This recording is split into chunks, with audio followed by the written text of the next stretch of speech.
Si Warlito, alas 6 pa lang ng umaga nagtatrabaho na. Warlito! Uy, Joseph! Ano ginagawa mo? Nagbabayring ako dito, Joseph. Ano? Wifi ng kapitbahay dito. Nagkakabit ka ng wifi? Oo, dito. 0.5 grams. Ay, hindi pala. 37 square meters. Ayos alas 6 pa lang ang taga mo. Sideline. Mamayang alas 8 may trabaho ka pa. Meron. Sabi na eh. Oo, meron. Sipag mo talaga. Nakilala ko to talaga. Sobrang sipag na tao. Sige na, friend. Gawin na ako. Ay, thank you. Sino to? Si Warlito na naman. Tangaling tapat, ang init. Nag-ayos ng bubong. Ay, Joseph! Punta, Warlito. Nandito ka. Nag-ayos ka bubong. Oo, Joseph. Ano, sideline? Punta. Ang init. Ang araw. Kailangan eh. Tapos na ako sa kabila. Kailangan dito meron tayong panghamanap buhay araw-araw. Kaya may heat stroke ka. Hindi. Kakatapos magtrabaho doon kayo ng umaga. Kailangan dito kasi madami ditong rugby. Ay tatapal sa mga butas. Ay, tatapal. Rugby. Kaya nga, Joseph, kailangan ko kasing mabuhay ng marangal para sa aking pamilya. Ayos yan, marangal. Thank you, Rugby. Joseph. Solvent ang ilalagay dyan. Ay, Boom. Solvent ba? Oo. Ay, Ano? madam, mali yung ano natin ditong rugby. Sige na. Solvent ang inyong bilhin. Magpahinga ka naman. Sige, Kanina Joseph. umaga nagtrabaho ka na, ngayon nagtrabaho ka ulit. Ay, sorry. Bigyan mo ng oras sa pahinga ng katawan mo. Pahinga ko mamaya, Joseph. Sige. Madam, yan na Solvent. Warlito na naman. Warlito. Dito. Uy, Joseph, diyan ka pala. Alas 6 na pasado, hapon na. Kaya papahinga. Dito, Joseph. Kasi kailangan ko tong Puta. dito. Umaga nag-ayos ng wifi. Tanghali nag-ayos ng bubong. Kailangan... Ngayong gabi, alas 6 ng hapon nag-karpintero ka?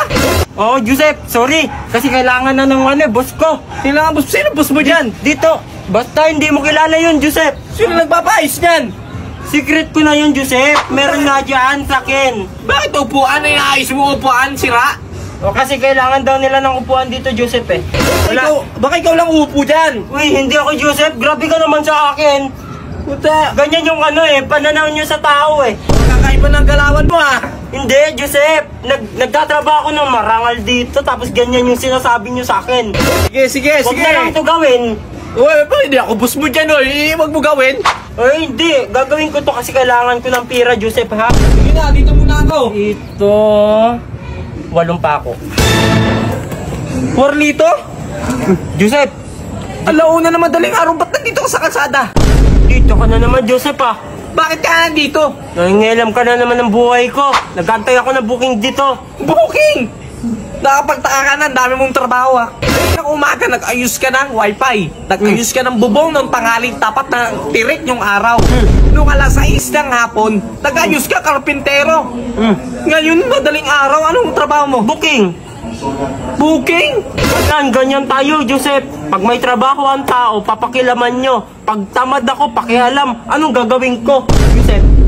Sige, explain mo lahat. Nakakapagtaka lang, grabe yung mo eh. Sipag mo eh. Yung utak nyo eh. Iba na yung dumadaan dyan eh. Wala kang anak, pero yung sipag mo, parang 10 yung anak mo kung kumayod ka. Hindi kayo eh. Hindi kayo yung nasa kalagayan ko, Joseph. Ako kasi marangal yung trabaho ko. Maayos. Gusto kong mabuhay yung pamilya kong maganda. Oo, di okay. Kasi kayo, tamad kayo, Joseph. Di ako tamad, di lang ako tinanggap sa trabaho. And dami mong sinasabi, Joseph. Dito na ako. Alis ka na? Alis na kami ng ko. Angkas ko dyan. Sa Quiapo pa to, Joseph. Angkas mo, wala kang angkas. Meron, Joseph. Ayan o, sa Quiapo pa yan pupunta, Joseph. Wala kang angkas ha. Meron, Joseph. Magkakaroon mo yung leg mo. Matulog ka na. Pagod ka na oh.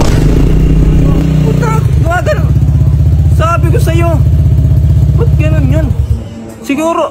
Ay, puta. Alam ko na. Puta, naaga-addict siguro. Kaya siguro ang daming trabaho, batak. Kaya naman pala ang dami mong trabaho, batak ka pala.